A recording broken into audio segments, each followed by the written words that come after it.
বন্ধু বান্ধৱীসকল দৈনন্দিন জীৱনত নহৰুৰ ব্যৱহাৰ হয় পাচলিৰ সৈতে আৰু সেয়েহে নহৰুৰ কমচে কম 14টা ভাল গুণৰ বিষয়ে আমি আলোচনা কৰিছোঁ আৰু সেয়া আপোনালোকে জনাটো অত্যন্ত দৰকাৰী। সেয়েহে আপোনালোকে নহৰুৰ 14টা গুণৰ বিষয়ে জানিবলৈ ভিডিঅ'টো চাব। বন্ধু বান্ধৱীসকল, বিভিন্ন ভিটামিন, খনিজ উপাদান তথা অন্যান্য পুষ্টিকৰ উপাদানেৰে ভৰপূৰ এই শাক পাচলি বা মছলা আদিবোৰে বিভিন্ন শাৰীৰিক সমস্যা বা ৰোগ দূৰ ৰখাত সহায় কৰে। আৰু আজি আমি নহৰুৰ কমচে কম 14টা উপকাৰিতা আছে আৰু সেয়া আপোনালোকে নিশ্চয় জনাটো দৰকাৰী। আৰু আমি আপোনালোকক আজি নহৰুৰ স্বাস্থ্যজনিত উপকাৰিতা সম্পৰ্কে আপোনালোকক আমি অৱগত কৰিবলৈ ওলাইছোঁ। সেয়েহে আমি আশা ৰাখিছোঁ আপোনালোকে ভিডিঅ'টো সম্পূৰ্ণ চাব। বন্ধু বান্ধৱীসকল, নহৰুৰ স্বাস্থ্যজনিত উপকাৰিতাসমূহ হ'ল, প্ৰথমতে কলেষ্ট্ৰলৰ নিয়ন্ত্ৰণ কৰে। হয় বন্ধু বান্ধৱীসকল, নহৰুৱে আপোনাৰ কলেষ্ট্ৰল হ্ৰাস কৰি কাৰ্ডিঅ'ভাস্কুলাৰ ৰোগৰ আশংকা হ্ৰাস কৰিব পাৰে। বহুতো প্ৰাকৃতিক প্ৰতিকাৰৰ দৰে নহৰুৰ লাভালাভবোৰ আৰম্ভ হ'বলৈ অলপ সময় লাগে, কিয়নো আপুনি আপোনাৰ শৰীৰত ভিটামিন আৰু খনিজ পদাৰ্থ জমা হ'বলৈ দিব লাগিব। কিন্তু আপোনাৰ দৈনন্দিন খাদ্যাভ্যাসত নহৰু যোগ দিয়াটো এটা জীৱনজোৰা অভ্যাস বিকশিত কৰাৰ এক স্বাস্থ্যকৰ উপায়, যি বছৰে বছৰে আপোনাৰ স্বাস্থ্যৰ বাবে উপকৃত হ'ব পাৰে। দ্বিতীয়তে, উচ্চ ৰক্তচাপ নিয়ন্ত্ৰণ কৰে। কণ্ট্ৰল হাই ব্লাড প্ৰেছাৰ। নহৰুৰ প্ৰদাহ প্ৰতিৰোধী লাভালাভ আছে আৰু ই শৰীৰৰ মাজেৰে তেজ অধিক সহজে প্ৰবাহিত হোৱাত সহায় কৰে। কেইবাটাও অধ্যয়নে উচ্চ ৰক্তচাপত ভগা ৰোগীক নহৰুৰ পৰিপূৰক গ্ৰহণ কৰাৰ পৰামৰ্শ দিয়ে।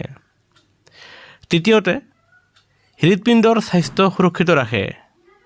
Keeps the hearts healthy. চতুৰ্থতে, কাহ চৰ্দিৰ বাবে ভাল। নহৰুৱে ৰোগ প্ৰতিৰোধ প্ৰণালী বৃদ্ধি কৰাত সহায় কৰে আৰু চৰ্দি আৰু ফ্লুৰ লক্ষণৰ তীব্ৰতা আৰু ম্যাদ হ্ৰাস কৰে। পঞ্চমতে, শৰীৰৰ ক্ৰিয়া ক্ষমতা উন্নত কৰে।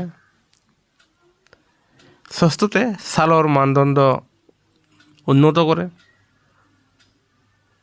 সপ্তমতে, স্মৃতিশক্তি ভাল কৰে। 8 নম্বৰতে, হাড় মজবুত কৰে। 9 নম্বৰতে, হজমী শক্তি বৃদ্ধি কৰে। আহাৰত কেঁচা নহৰু অন্তৰ্ভুক্ত কৰাৰ লগে লগে হজমৰ সমস্যা নোহোৱা হয়। ই অন্তৰক লাভান্বিত কৰে আৰু প্ৰদাহ হ্ৰাস কৰে। কেঁচা নহৰু খোৱাটোৱে অন্তৰৰ পোকবোৰ পৰিষ্কাৰ কৰাত সহায় কৰে। 10 নম্বৰে, মধুমেহ ৰোগীৰ বাবে ভাল। Good for diabetes.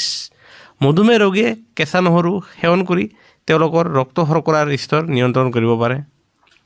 11 নম্বৰে, কেঞ্চাৰ আৰু পেপটিক আলচাৰৰ বাবে ভাল। উচ্চ পৰিমাণৰ এণ্টিঅক্সিডেণ্টৰ বাবে নহৰুৱে শৰীৰক হাওঁফাওঁ, প্ৰটেষ্ট, মূত্ৰাশয়, পাকস্থলী, যকৃত আৰু মলাশয়ৰ কৰ্কট ৰোগৰ পৰা সুৰক্ষা দিয়ে। 12 নম্বৰে, ওজন হ্ৰাস কৰে। 13 নম্বৰে, মূত্ৰনলী আৰু বৃক্কৰ স্বাস্থ্য সুৰক্ষিত ৰাখে। 14 নম্বৰে, তেজ পৰিশোধ কৰে।